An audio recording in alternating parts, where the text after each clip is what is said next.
What is the biggest distinction between what you heard today from Rand Paul and what you heard back in 2012? Well, this is a guy who's trying to carve out a different image for himself than almost any other Republican in national life today, and trying to both remake the Republican Party and remake his image at the same time. He believes in not just challenging the Republican Party, as we heard there, but also in challenging a lot of the sort of organizing principles of the Republican Party in terms of its attitude towards corporations, towards national security, towards reaching out to non-Republican voters and non-white voters. So this is a guy who's trying to make a lot of change. If the old rules prevail, he will not be the Republican nominee. But if he can remake the rules, I think he can be right in the hunt for the nomination. What are the chances that he could remake them?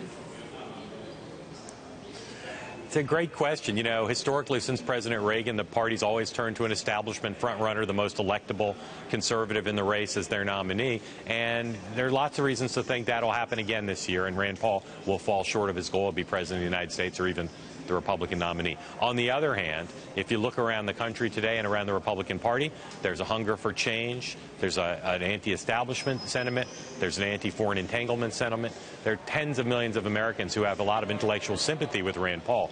So I don't discount his chances, particularly because of his strength in the early voting states, Iowa, New Hampshire, South Carolina, who have a disproportionate influence on the process, and where he is strong, in part because of what he's inherited from his father, who, of course, ran for president before him. And, of course, a part of the Republican fan base really isn't going to take this lying down. Apparently, the Foundation for a Secure, Prosperous America will now launch a campaign against Rand Paul, calling him being weak on Iran, accusing him of being weak. What kind of backlash is he going to expect from his own party? Well, make no mistake, they'll come after him. On the one hand, his supporters say this shows we're strong.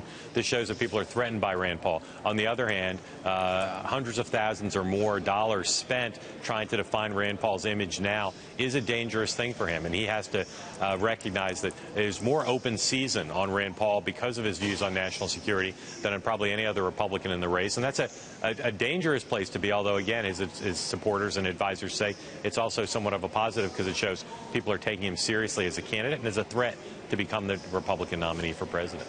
What do we have, 17 more months? 18 more months to go? Not a lot of time. You think about a major CEO job search, it can take 3-4 years. So this is going to be done in a blink of an eye.